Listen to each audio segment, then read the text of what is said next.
Welcome to Show Me the Proof, Get to the Point, the B2b Marketing podcast where we show you the proof in the form of case studies and success stories. And we get straight to the point with your hosts and founders of Proofpoint Marketing, Mike and Gabby Grinberg.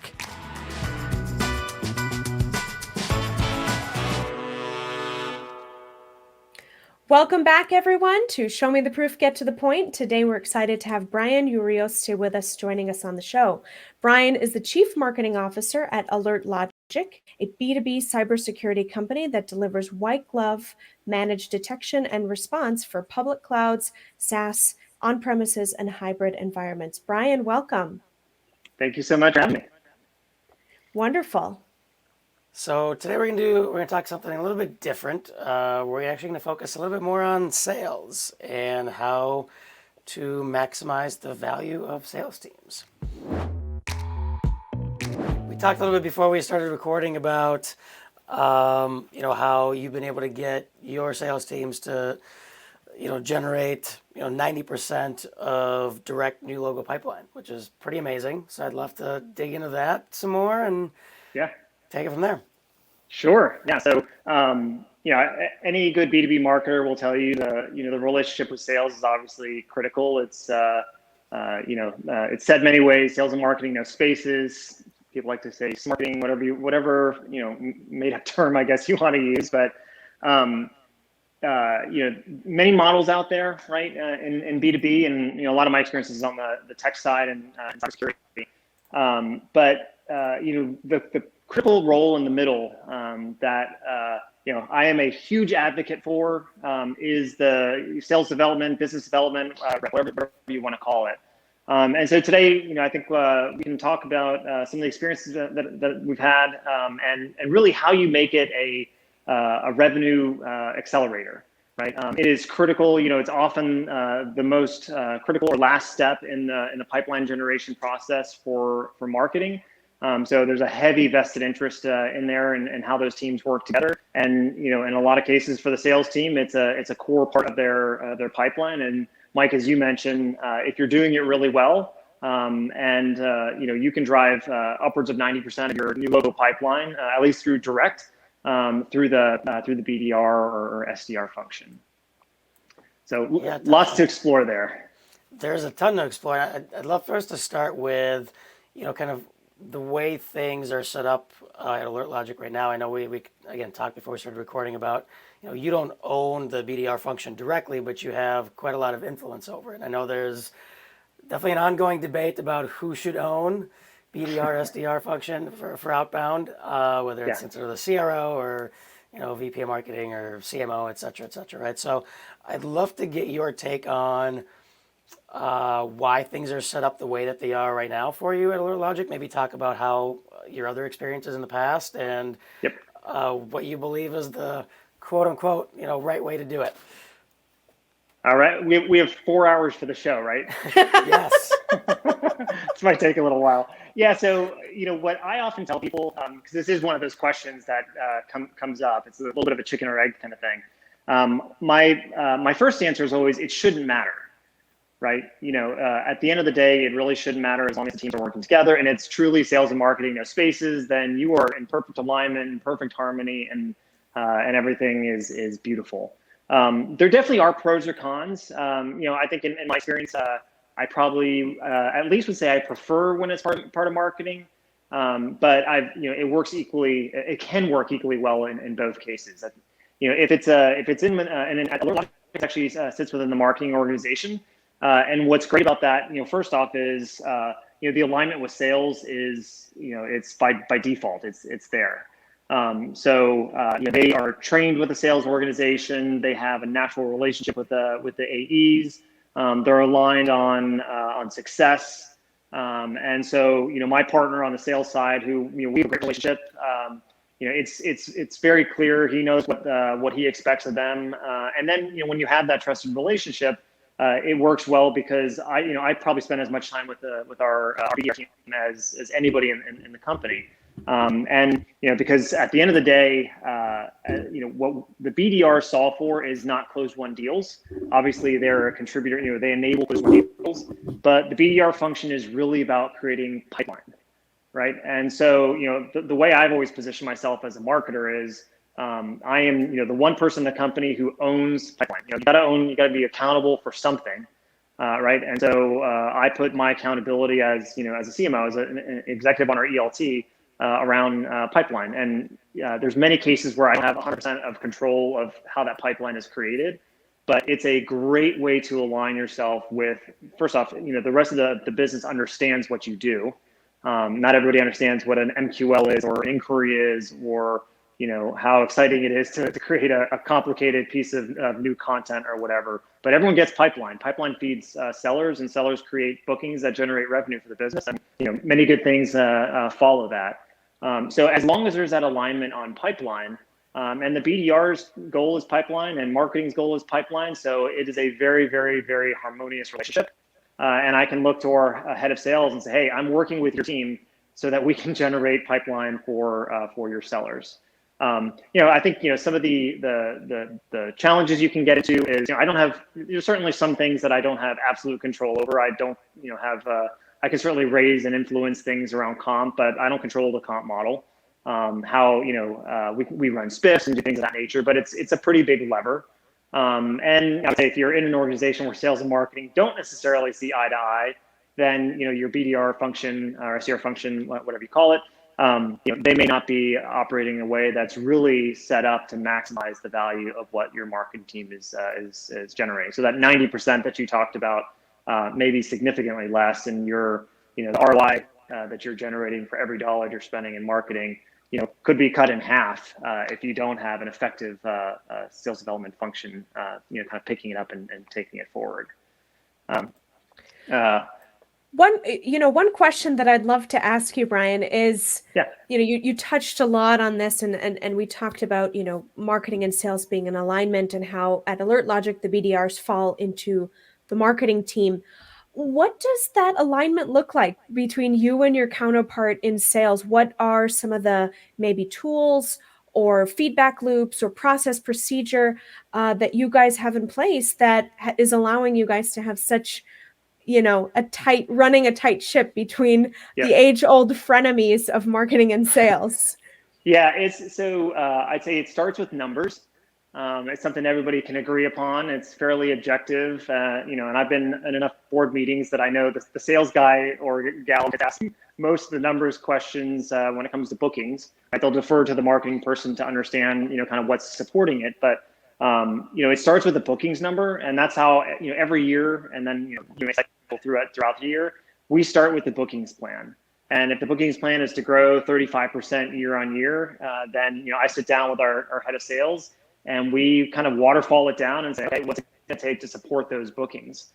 And neither one of us, essentially leaves the virtual room at this point until, there's a path to those bookings. And the path may include, well, we're going to challenge our existing sales a little bit more. We've got a new partner channel that we really think is going to come through, so it's going to grow at 60%. But at the end of the day, you're able to build it really from the bottoms up, so that the pipeline that marketing is going to contribute. And in this case, that's going to generate through the BDRs if they're a step in that process. It's a number, and we can look at it monthly, we can look at it quarterly, daily, and I look at it daily. I'm not saying you should be as obsessive as I am, but that's a little masochistic there, right? It's a little bit. But it's fun to watch it go up, and so that's really the starting point for us. Is we have a very objective thing that we know is the single source of the truth. And then from there, we can have conversations about, well, it's, something's not working, or I think we can go faster, where and how to address it. And so those kinds of conversations become more of the day-to-day, we just, get in the leads on conversion rates and SLAs. And, we have an SLA where if somebody fills out one of our watch demos on the site, we want the BDR having a personal outreach, not just plug into, we use outreach.io. We want them to call them within 5 minutes. There's all kinds of data that says how much, better response you get, the quicker you do it. So we look at those kinds of SLAs. We look at just general conversion from MQL to TQL, and how fast, if they're not recycled within 28 days or move forward, it's probably time to do something. Has somebody responded, really jumped on a lead? So from top to bottom of the funnel that we manage, we have numbers that back it up, but then we have both kind of more formalized weekly conversations, as well as, just when we see something happen or a BDR even shout something out, then we will get together and talk about it. But it's really an ongoing conversation that's just grounded in a plan, in a numbers-based plan.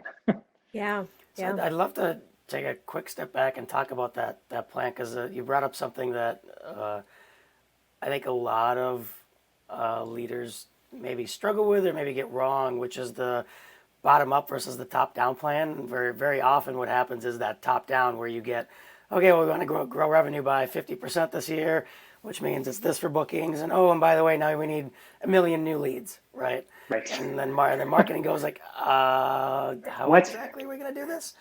Right. Right. So Yeah. I'd love to hear sort of your process on, because you have to do both, right? You have to do the bottom up That's and exactly the top right. down.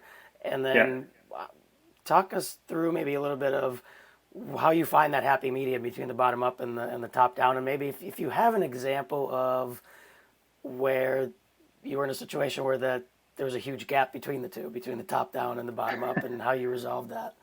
There's always a gap. There is, yeah. There's always a gap. Yeah, and you're right. You have to do both. And the top down is pretty straightforward. And yes, that's where marketers freak out because they get assigned growth rates that don't apply to any sort of logic. And so the part of the bottoms up is not just building the stages and how many leads does this take and therefore what is how many opportunities are you going to have and so on and so forth. But once you go do that, that's really step one. Step two is doing the bottoms up from a program standpoint, right? So this is also how we think about budget. So if let's say that the bottoms up, the first set said you need 1 million leads. Well, then what we're going to go do is we're going to build a plan that gets us, probably not to 1 million leads or whatever, but that says, here's what it would take. What do I have to believe to get to that number? And what happens when you get all the way to the top is, lo and behold, we need a budget that is 6 times greater than anything planned in the next 5 years. We need to triple the size of the team. And now at least you have an objective way to say, guys, that number doesn't make a whole lot of sense, right? But the flip side of that is you build it from the bottoms up and you have that gap.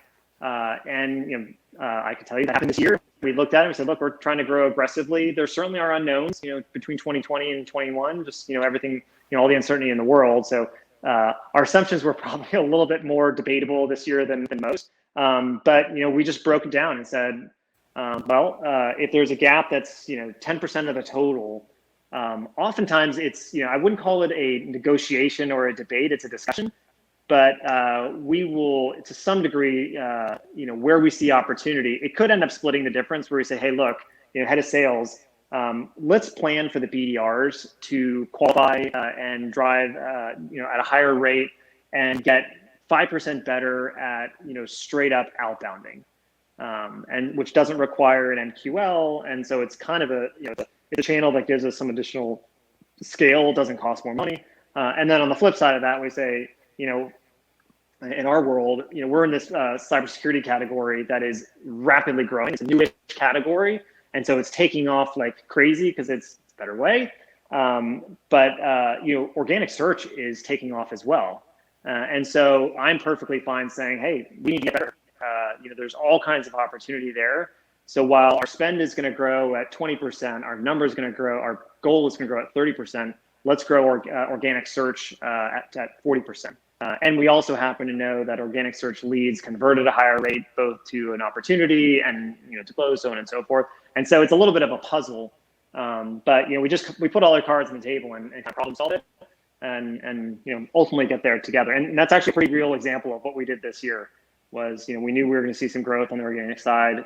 We knew also we'd probably see some improvement on the paid side, even just because of we're seeing good gains in the back half of last year. And so we trended that line forward from Q4 instead of saying, how did we do in total last year? So it's a fun numbers game. If you like the numbers, kids, it's a good time. Yep. No, that's pretty much exactly what, how we operate too in terms of when we put together the forecast. So that all makes sense. I wish we did have 4 hours because you just gave me like 5 other avenues to go down that are not related to sales. But maybe we'll have to have you back on at another time to talk about all these other things. On the sticking to our kind of planned programming, if you will, to talk about maximizing sales teams.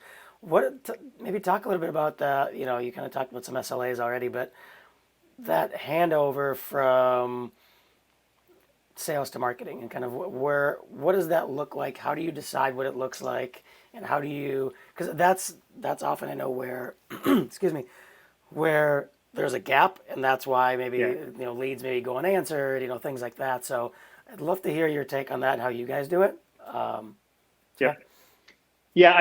think the first word I would apply is it's dynamic. There is no set it and forget it and hide underneath the wall and hope that everything turns out okay because you just threw something over the wall. We're first off, the second word I would use is transparent. We're very transparent with our sales partners when we're doing something. And example this year, we very significantly ramped up our webinar program. To some degree, that's a lot of folks probably did, but we took it to a next level, and so we said, hey, look, sorry to interrupt. Give us, just out of curiosity, give us a little bit of idea of scale. Like when we say ramped up, are we talking 10 a month, 2 a month? Or I'm making up numbers, but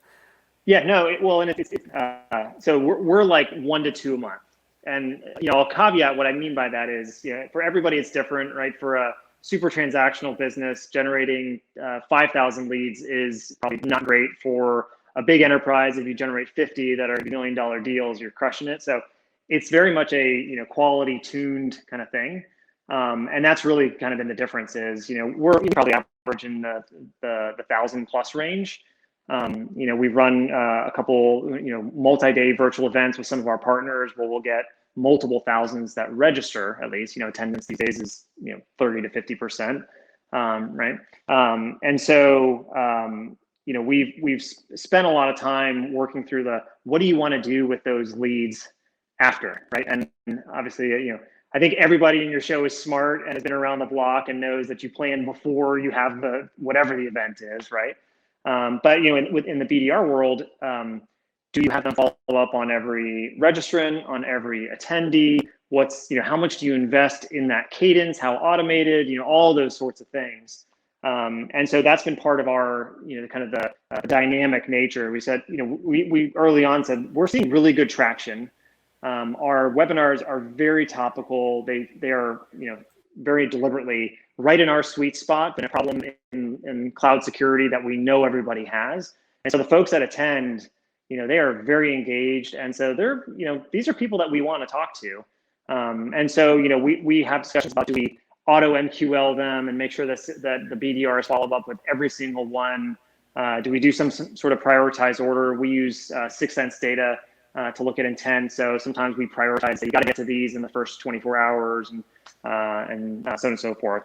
Sometimes we'll have a demo offer. Do you want a demo kind of throughout as a poll question?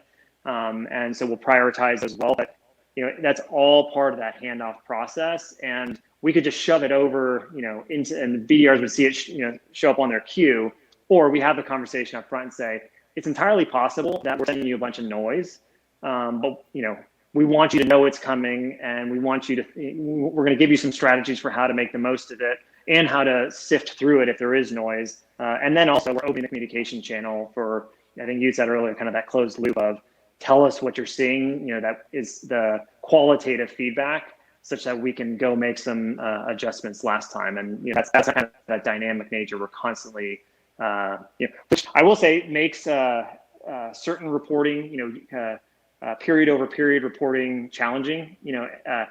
If you ever tried to have an MQL report that was, look 3 years of history, and you may be dialing and tuning and, so everything from the volume to the conversion rate will move around a bit just because you're making those changes throughout. Yeah, definitely. I mean, there's also the question of quality of the MQLs, right? I mean, how often have we seen where it's like, oh, well, 3 years ago we had 10,000, this year we have 2, and then right. You forget to look down, downstream the pipeline and say, okay, well, but these 2,000 drove twice as much revenue. So that's exactly it. Pipeline is the great equalizer. right? At the end of the day, when I talk to our head of sales, when I report to the board, the MQL numbers, the conversion rates, those are all interesting, but honestly, they would just rather that I know what those are. It's all about pipeline. And so that's, again, why if you have that relationship with the sales team, that's what you're optimizing. You're using every dial and knob. And if it means we send a little bit more noise through, but it means we don't miss anything, and it ends up with your pipeline number, then, if you can manage it at that scale, then go for it. But yeah. I'd love to dig into that maybe a little bit more if we can stay maybe with this, just to paint a better picture, stay with the webinar example. In terms of like maybe just some more detail on what that orchestration looks like specifically. Like, okay, you're going to run the webinar. How much of it are you automating outreach to everybody who signs up, and then are you hand-holding everybody who actually attends? Maybe just give us a little bit more detail of how you currently do it, and I don't know if we can talk maybe success rates on that or something like that. Yeah. So I mean, it's the word priority, I think, is how I would, what I would go back to. We look at everything that comes through that's related to, that's in the campaign, I guess you could say. If you go to the campaign in Salesforce, look at everybody that's in there, and then start creating buckets, right? And so you may have a tier of that's a first priority based on, I mentioned before, we have a live demo. So you want to talk to somebody, you actually want to go through and see something, have a conversation, contact sales, anything like that. That is, very much a hand raiser. We'll bucket a few of those different types of calls to action, the leads that fit that into one category. And in that case, yeah, it's the very soon after, within a very short time frame after the webinar, the BDR makes a call. They may spend 5 minutes, 10 minutes, 15 minutes, whatever, 2 minutes, depending on just the nature of your sale. Looking, getting a little bit of information, right? So in those cases, it's just higher value. You know that they're a little bit more interested. So learn about the company, learn about the person, see who else is in your Salesforce, see if you're connected to anybody in LinkedIn. And that would typically all be in the sequence. So again, we use outreach. It would be in the outreach sequence. And so the rep knows it. We've talked about it beforehand. And they will go through each one of those steps for each one of those leads. And it tends to be a handful. Right, and they'll be distributed, so each of the BDRs has a share of those higher value leads, and then kind of second tier down and third tier down. Basically the investment you make for a lead just decreases, and at the maybe at the bottom you've got those that registered but didn't attend. Obviously, we'll send them a link to the on-demand version. We'll send them corresponding content over the next. For us, it'll be 3 to 5 touches, something like that, and until kind of we see some action or we see no activity, and at that point they just drop into something that's a little more relevant, but a little more general, because you've kind of moved on. At that point, a week or so after a webinar, people probably don't even remember that you were there, so it moves more into a just really contextually relevant information for them. Definitely. And I think one last follow-up is, we mentioned feedback loops. What does that kind of the process look like? Are you looking for, is it after every single webinar you're getting is it getting in a room? Is it asynchronous? Is it, so how do you collect that feedback, and then how much of it is quantified versus qualified? So you hit it. It's definitely both. Within typically a couple of days. It takes a little bit of time just to get all the data sorted out, make sure all the leads have been updated and whatnot.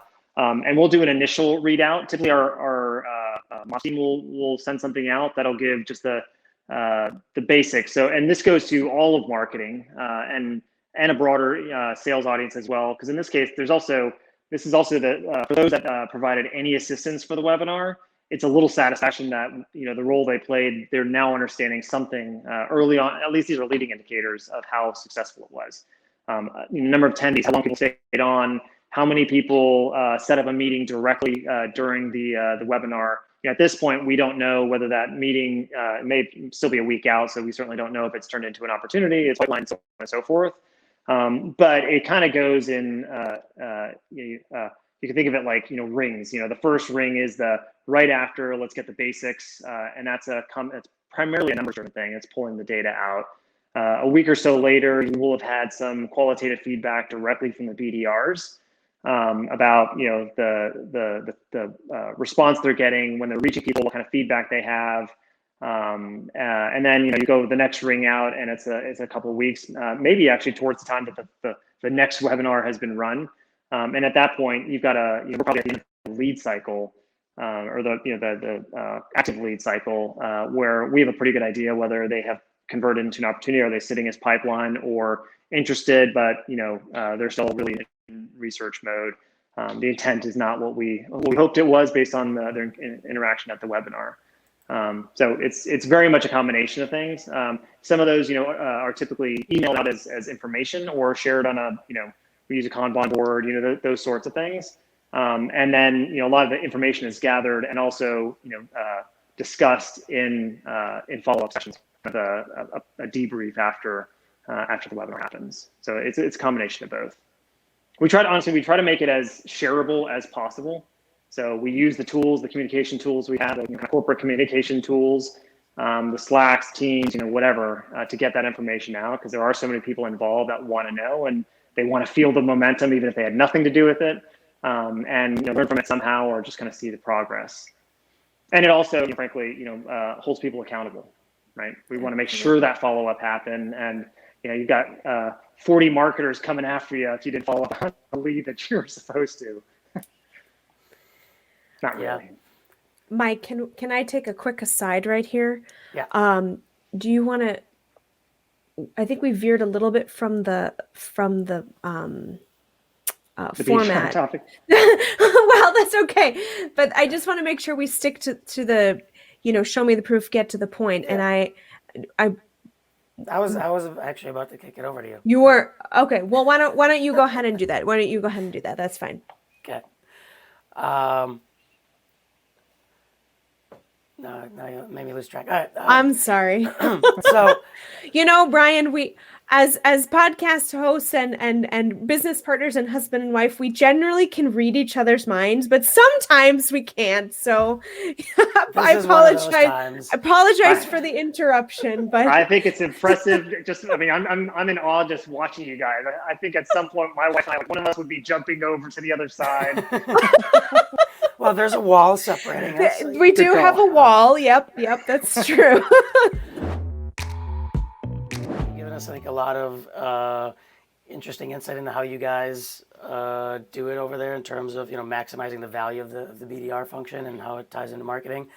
Gabby, I think it's time to get to the point. Let's get to the point. So, it's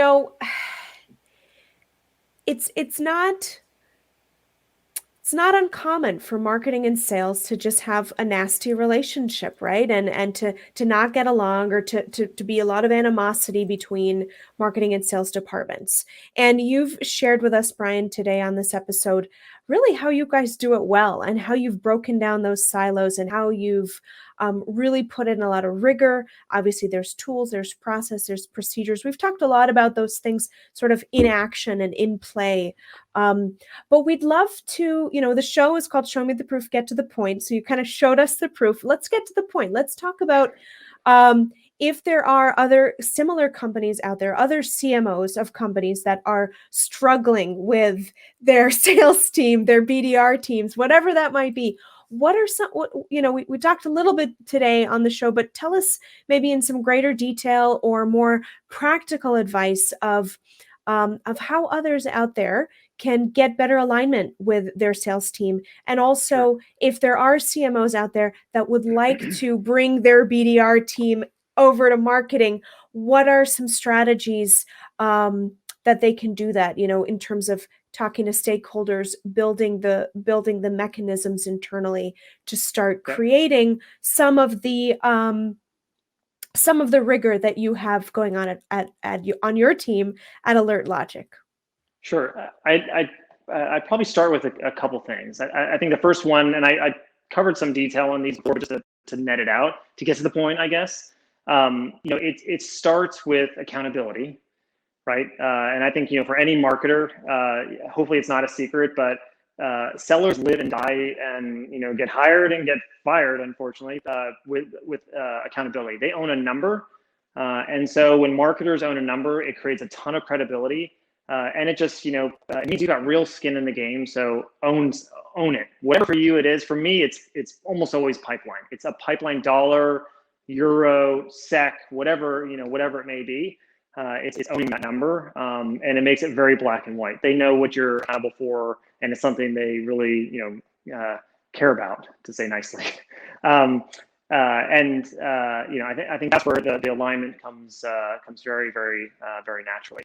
I think from a program perspective, and you had asked when the BDRs or SDRs come into the marketing organization. I think the biggest piece of guidance I would give is have a plan, have a very detailed plan. Don't be afraid to have a structured plan. It's not just there are many ways to skin the cat, and I'm sure there's lots of folks out there that have run development teams as inbound only, outbound only, combinations, mapped to teams, regional teams or not.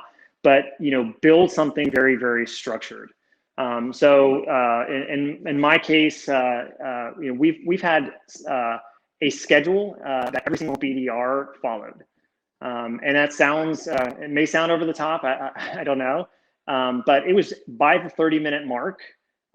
We had that planned out for the entire week. Now that meant there was certainly time that was just rest your brain, do what you got to do, catch up on stuff, human time, whatever you want to call it. But this is often a team that has to scale, right? It's one thing to have 2 BDRs, it's another thing to have 40. And when you've got 40 folks that are typically brand new out of college or a year or something like that, probably new to your business, giving them parameters and structure is both good for them, and they probably will appreciate it because they'll know what they need to be doing. It also will give them an opportunity to learn from their peers because they are also basically doing the same thing. And so an example of that would be every day or every other day or whatever it may be for you at 10:30, from 10:30 to 11:15, everybody does your outbound calls. Everybody. Don't tell me that you're 2 hours difference, and so it's going to make a 50% improvement in your conversion if you wait a couple hours. No, it's like everybody calls. So everybody's in the today virtual kind of pit together. You're able to hear each other. You're able to learn from each other. At 10:15, everyone gets off and says, "Oh my gosh, I killed it. Here's what happened." Or you can all just say, "Oh my God, I had these 4 awful calls," and you can just get it off your chest together. But when you have that structure, it really ensures that everyone's doing all the things that you need them to do. It means they're doing the research. It means you have blocked time for education and training. Many of these, 80% of these folks probably want to end up in sales at some point. And so you give them, that kind of mentoring. You bring in a sales leader every single week to do some sort of training. And so structure, I think if you give them structure, it's a toolkit as much as anything. It's not intended to kind of bind them to not be creative or anything. It just gives them a structure where they can really, shine and use their own creativity and their own skill set. So those are a couple of things I would suggest. I love that. Oh, now this is where we get into a problem here because Mike's going to talk over me, and I'm not going to let him do that because I have a burning question. I have a burning question for you, Bryan. So you talked toolkit, and it was actually just in my head. I wanted to talk to you about ToolStack in particular. You've mentioned a few things here and there throughout the show, but let's actually break it down. I'd love to know specifically what is in your ToolStack, and whether that's software or other kinds of, like, for example, what do you use for your playbooks, or how do you communicate the structure, the rigor that we just talked about? Is that in a document? Is that somewhere on the cloud? So tell us a little bit about your tool stack and how that gets used vis-a-vis, the marketing team with the BDRs, and then how does that loop the sales leader and the sales team in as well? Yep. Well, the first thing I would tell you is one of the things that notorious is probably the right word in this case, that I tell my teams is, don't bring a request for a new tool until you can demonstrate that what you have is slowing you down, right? So, you could run out of Excel and you can run off of email and you can run out of whatever. But when you get to a point where you're using that, or Marketo, or whatever it may be, when you get to a point where that's slowing you down, or maybe before you actually start slowing down, where you can go faster, that's when you invest in a new tool. And so, I'd say when I joined Alert Logic, we probably offloaded 10 tools within the first 6 months, because frankly, it wasn't helping us to go faster, because we didn't have the underlying process. And so, like, the schedule that I talked about before, if you don't have a rigorous structure to your day, piling on a bunch of predictive data is not going to make you go any faster. It's just probably going to take media promotion budget off your hands, and really won't give you a whole lot of a lift. So that's I always feel compelled as a CMO to make that statement. From as far as the tools that we're using, we have a pretty typical stack. I think a lot of the similar tools. Salesforce, Marketo is kind of our baseline. And with BDRs, we run outreach. So all of our sequences are in outreach. It just means that they're shareable. Marketers can get in there and help edit and create templates. Reps can go in there and customize templates that have worked well for them, that they're more comfortable with. Again, like it gives us an opportunity to have messaging in there that everybody uses. But if you want to, introduce yourself slightly different or whatever, then it does allow the team to be, kind of customized to their own fit. So that's a critical one. It allows us to create different campaigns, so on and so forth. And then we use Drift. So I guess, I don't know if this is a plug for all the vendors that we love, but we're a Drift shop, which, we actually carve out a few BDRs. Basically, those that are performing really well get the opportunity to work the Drift leads. And those tend to be ones that are extremely engaged. They're raising their hand. Oftentimes they're saying, I want to talk to somebody live right now. That's certainly a lead I'd want to talk to if I was a BDR. So Drift is one. Again, there's playbooks in there. We build all of those out based on our business, where we win best. And we tend to do extremely well if there's complex cloud environments with our customers. So we will shout that out early in the Drift sequence, and that'll tend to get a lot of hands raised. We bunch of back end web tools, just all the typical SEO tools. Let's see, what am I missing? Help me out here. What do you have any tools that you use for project management, scheduling, internal communication, things like that? Yeah. So we use Smartsheet is a work management tool that we use, and we basically use it as a basic collaboration platform. You can have collaboration in context of the work you're actually doing. There's lots of tools out there, honestly. Smartsheet works well for us, but find what fits. It does mean also that it's not locked into an email or locked into a departmental tool. Our whole company uses it, so it's shared kind of across the board. We can pull in a finance person if they're part of the campaign or whatever. Data is probably an important one that I'm not sure how I missed that one, but we have and data. We probably cut half of the tools I mentioned before were data platforms that were just sitting there that were either duplicative or we just weren't making use of. So we use Sixth Sense as one of our I guess you could call it a data platform. A couple of years ago, we probably would have called it a predictive platform. I'm sure there's a snappier industry name for it now. But we where there's gaps in data overseas, sometimes we'll pull in a local vendor just to kind of fill in some of those gaps. I think one other, and this is a very basic one, we're a Salesforce shop, and Salesforce reporting has gotten better with Lightning, but it's I wouldn't say it's anybody's favorite visualization tool. So we use Microsoft Power BI. Okay. Tableau, whatever works for you, but it is great. And honestly, like it does something that for me, especially as a CMO, it nets out good or bad, right? Because you're actually able to put it, not just what's the line doing, but give me the attainment, and you do custom variables in there. So we look at not just it's today's the 21st of the month. So I don't want to compare against the end of the month. I want to compare against, pace to plan 21 days into the month. And you can do all those kinds of things and get a really good quick glance. And I think, it's not just for me. My whole team looks at it because it's not your analysis tool. It kind of tells you where you got problems or where things are going really well.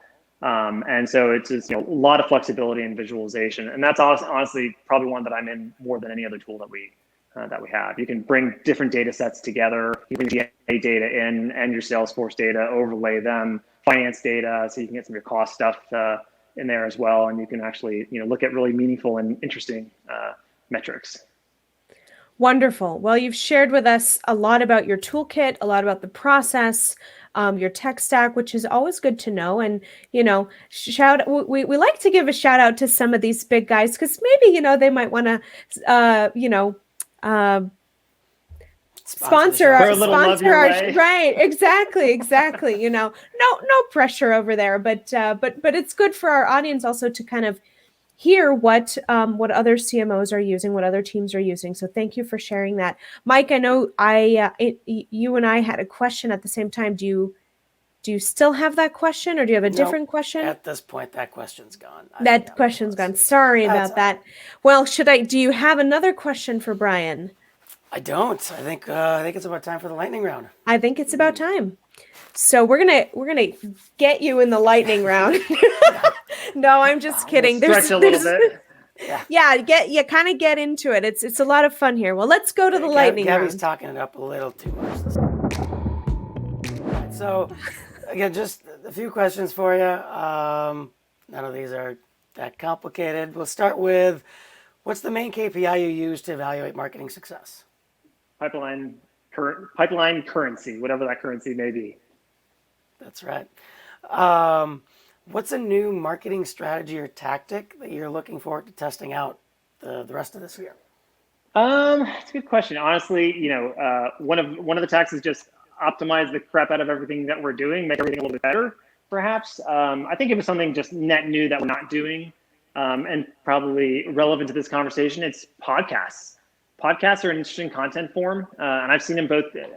Maybe this is not lightning enough, but this is a quick answer. I've seen it used both as just content, way to capture ears and eyes, I guess, but also in the ABM world as a way to capture high value leads, right? Yep. And you get them on the show and get them talking about how smart they are and how great their company is, and next thing you know, they're perfectly happy to connect you to their ops team or whatever you're selling. Brian, you're giving away all the secrets, man. Don't do that. Is the big sell coming after the call? No, just kidding. But you are right about podcasts and just how valuable they can be in terms of content. And Mike and I were on a podcast recording last night, and the hosts, we were talking about podcasting, and we all agreed that the worst thing that comes out of a podcast is that you learn something. The best, obviously, could be content, could be thought leadership, and like you just very astutely pointed out, it is an opportunity to get in front of clients, potential clients, and so on and so forth. So totally agree with you there, and happy to talk podcasting with you after the show if you want to get some ideas or resources. We love talking about that stuff. Yeah, I know this is lightning round. I'm interrupting that, but I will say that I think the content is what needs to be prioritized, though, because you can very easily go wrong by focusing on the sales aspect, and kind of content's got to stand on its own. So, totally. All right. What's a tool or platform that you use in your work that you couldn't live without? I mean, can I repeat our data visualization tool? That's my day-to-day. It's my heartbeat. It doesn't make things happen, but it tells me what's happening and not happening. So Power BI, for those who don't remember. What is your least favorite business word or phrase? This is just a personal pet peeve. There was a time when the word incentivize wasn't a word. So it's sort of drifted into the lexicon, I guess. So, but for whatever reason, it still just kind of irks me a little bit. Don't know why. Okay. All right.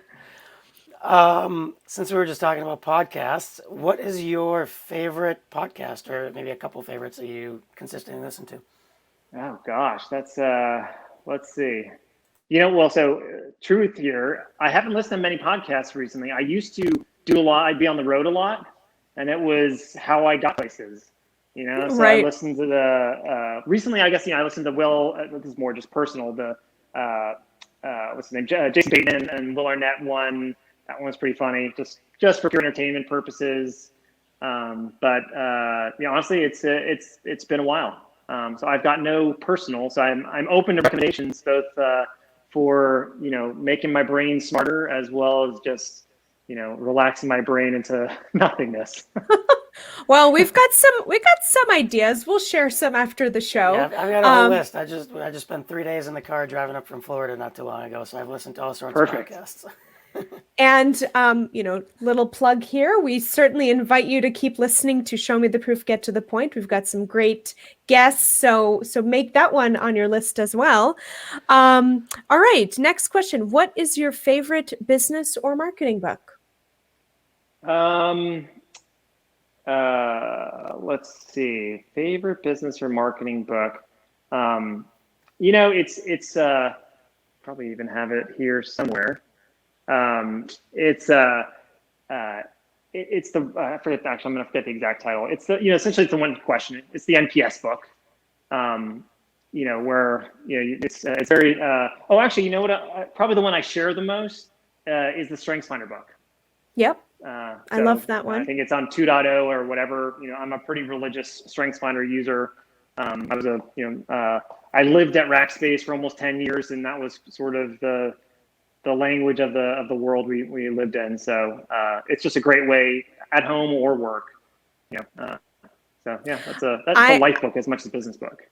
I like that book too, and I noticed that we share one strength in common. I noticed you have it on your LinkedIn profile, and that is woo. And that's actually one of my favorite strengths, and I tend to rely a lot on that one. It's the book says strengths can be overpowering at times, and so it can annoy people when I'm sitting at the checkout line at Home Depot, finding out everything going on with everybody around me, and you get to know their life story and whatnot. But Well, it is what it is. I can commiserate with you because Mike gets really annoyed when I do things like that, either, on our podcast when I'm talking to our guests, or, at the grocery store, at the restaurant, whatever it is. But that's just who we are. We gotta embrace it's a strength, that. Mike. It's her strength coming out. I've embraced it. We've been together long enough. I've definitely embraced it. It's unfortunately not one of Mike's strengths, but we won't fault him for that. I've actually never done I've never done the StrengthsFinder. Oh, you should be good. So I've done all sorts of other ones, but never done the StrengthsFinder. Gabby, for you is before he takes it, write down what you think his top 5 are. Oh, okay, yeah, that's a good one. That's a good one. We do a couple of other, personality assessments at Proofpoint for our whole team. And then Mike and I, right after we started our business together, we took one that was designed for couples. That was really cool. It was about how you make decisions. Because the way that we make decisions. There's a part of it that's for couples. It's part the of Colby, it for. It's more. It's the Colby. It's all about Colby how assessment. you make decisions. Yeah. Yeah, so that was cool. A cool one. But I love the StrengthsFinder, and I'm glad you said that one. Well, we like to kind of have a bonus question that relates to our guest. And prior to the show, we were talking about your interesting last name and where that's from. So give us some, which for those listening, Bryan's family is originally Basque. So tell us something that maybe the average person doesn't know about the Basque culture, the Basque language. Sure. Yes, and I'll caveat or asterisk that by saying I am not a historian on the Basque culture, but I have read a few books and I've been to the Basque country. So a couple things I would tell you is it is a group that over time and has been around for thousands of years. The language is one of the oldest, if not the oldest, on planet Earth. It's just been around forever. The origins are not connected to any Romance language. It's, there's no Basque and Spanish are not connected. And so it's an extremely, extremely old language. So there are only really a few thousand people on Earth that speak it. And the Basque people over, again, millennia, have never, ever been conquered. So they, over time, they live in a rugged, it's beautiful, absolutely beautiful. Food is great. I highly recommend, go to San Sebastian, sit in the water, have a glass of wine and some delicious fish. The country's rugged, so it's really been hard for over the years, as conquerors came through, they took high ground. It was really hard for them to be taken over. And then over time, they would make agreements and, join forces, but never officially be conquered. So, and I've been told that we're a stubborn people as well. Sorry, say that again? I've been told we're a stubborn people, so okay. At least some of the traits have carried through to me, I believe. Well, and that's where I think the woo comes in, because if you're stubborn, you have to be charming and kind of woo people, and so I get it. I totally get it. Well, thank you for sharing. I know that's totally not marketing or sales related, but we like to throw in some non-marketing things and just share a little bit more about our guests. All right. Last question. Who is a B2b marketing expert, or in your case, we could also say a B2B sales expert that you admire on LinkedIn? I'm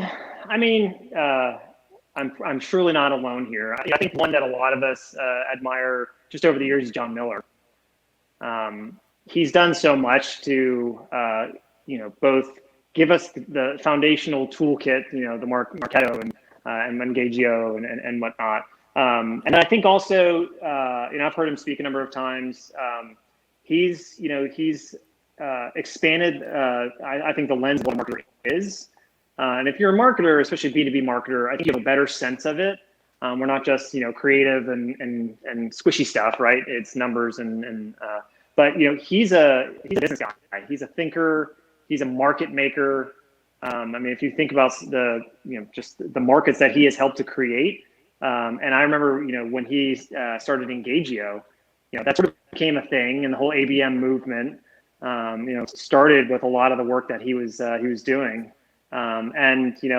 Just sitting there at the early days, listening to, he was doing, I think, podcasts of course, he's got his kind of definitive guide, kind of white papers and whatnot, but you could just see it coming. To have that kind of vision and have the skill set to go do something about it. Marketers can be a tough crowd because we do this for a living, right? And so he's somebody I admire from that standpoint. Awesome. Yeah. Bryan, thank you so much for joining us on the show today. We learned so much from this conversation. I know our listeners are also going to get tons of value from your experience in beautifully and masterfully combining those age-old frenemies, marketing and sales, putting in the rigor, having in the right tool set. Where can our listeners find you if they want to reach out to you? They can find me certainly on LinkedIn. I've been around long enough that my handle is B2b Online Marketing. Before anyone grabbed that one, I had that one. That's probably the easiest way. You can find me on Twitter, B Urioste. But yeah, either of those is probably the safest bet. Yeah, reach out, connect with me. Happy to connect to anybody that wants to talk. Wonderful. Well, thank you for joining us. You've shown us the proof. We've gotten to the point, so we look forward to continuing the conversation. And until next time, thanks everybody for listening. Thanks for tuning in to the Show Me the Proof, Get to the Point podcast. Join us weekly for new episodes and seriously smart B2B marketing success stories. We'll show you the proof and get to the point every time. Find additional resources on the Proofpoint website, www.proofpoint.marketing, including the full episode library with show notes, guides, templates, and more great resources. If you like this episode, don't forget to subscribe, and please leave us a review on iTunes or wherever you listen to podcasts.